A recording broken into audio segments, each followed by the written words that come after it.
I am Wednesday and didn't write down a single thing. So I guess I'm gonna start like childhood.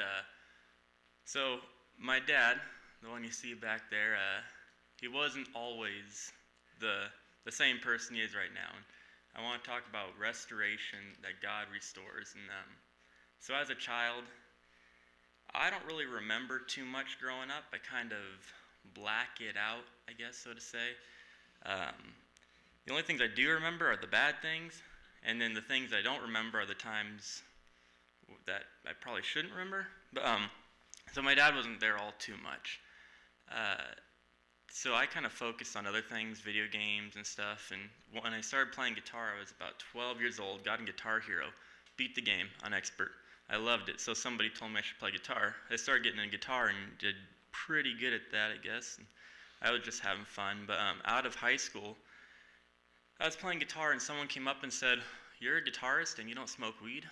I said, "Yeah, it's interesting." Okay, so from there on, that was my first day smoking, and the day after was my second day, and so forth for about maybe 2 years straight, maybe a year and a half straight.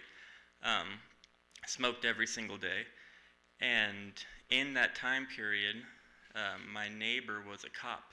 How he didn't know, I don't know. Maybe he did because he invited me to church, and he told me, he's like, "Hey, you should join the worship team at the church," and because I'd play guitar, have the music blasted and stuff, and I said, okay. So I walked down the road. It might have been 100 feet down the road, and that was where I first felt loved. Was at Hope Church in Paradise, and so that changed my life around. And I was struggling with stuff. I was struggling with smoking weed. The drummer was a sheriff. Again, I was wondering how in the world does he not know when I'm at practice, and he's right there, and I'm out of it, but whatever. I stopped smoking because I became one of the youth leaders, and I did not want to influence any of the kids.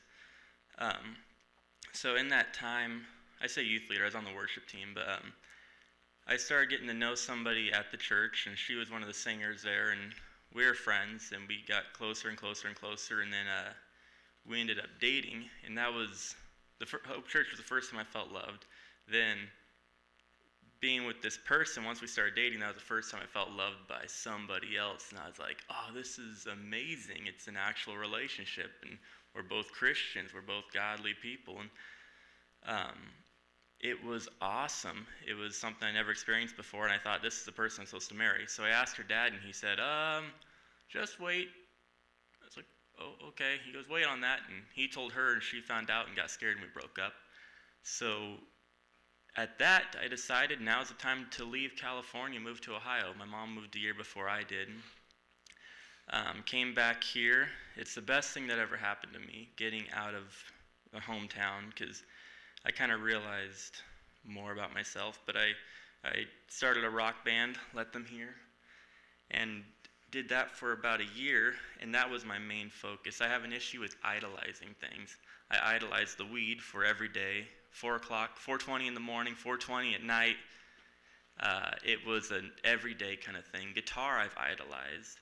That relationship in Paradise I idolized. And then I came back here and idolized the band.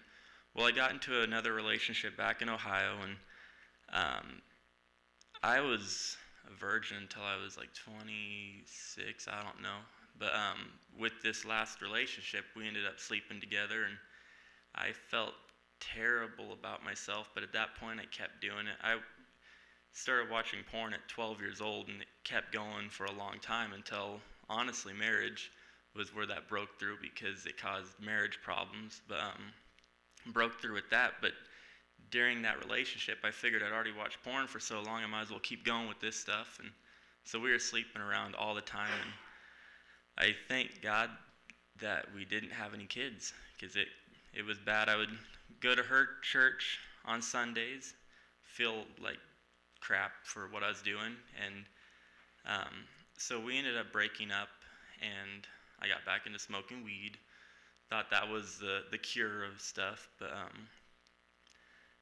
I from there I went back, and I've had two spiritual attacks before in my life, and both of them were while I was stoned.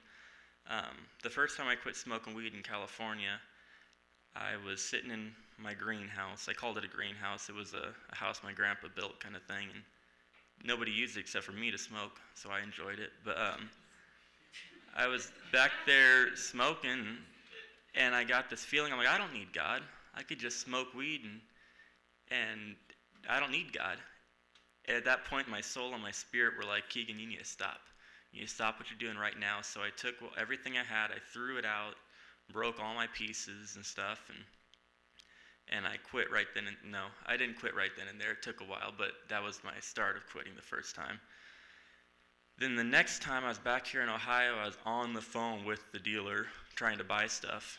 And I'd already smoked beforehand, so I don't know why I was trying to buy stuff because I already got high on the phone. And on the phone, I was talking to him, and I just got attacked again to where everything I believed in from Christ was gone.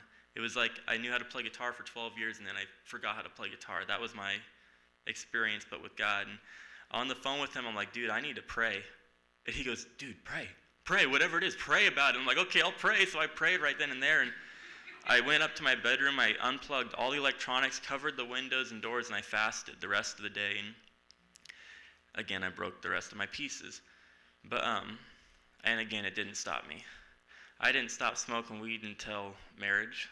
That broke me of, God broke me of that, and Gabby definitely helped break through that. But I was seeking things through the relationship back in Paradise. I didn't get over that one until Gabby and I got together. And God restored a lot of things. He restored my relationship with my dad. He cleansed him of the stuff. He restored my love that I have from others, and a relationship, the correct relationship, not the ones that I wanted, not the ones that I had idolized. And just a neat little story. I think of Job, how everything got restored. There was one time back in Paradise, I had a nice guitar. It's actually sitting right there under that chair. I bought it in Reno and had it for 2 years. Then one day I left it outside at church and it got stolen. So a week before I moved to Ohio, 2 years later, I'm at a Bible study and this guy's like, hey, I've got some guitars if you want to buy one. I'm like, okay, let me look through. And that guitar, on the back of it, I was leading worship and I had a pinup girl on the back of the guitar. That doesn't go together. Well, I looked at the pictures. I'm like, that's my guitar. He goes, okay. You want to buy it? And I'm like, I'm going to go to the house. I'm going to get my guitar back. He goes, okay, whatever. I picked it up and looked at the back, and there was no sticker. I looked up in the silhouette, and the sticker's still there. It was taken off, and I knew it was my guitar. And that was my first example of God restoring stuff. So through that, he's restored many other things in my life. And there's still things that I'm waiting and hoping on restoring, and have faith that he will restore. So, yeah. Jeremiah 29:11, for I know the plans I have for you, declare the Lord, plans to prosper, not to harm you, plans to give you hope and a future. So, yeah, thank you.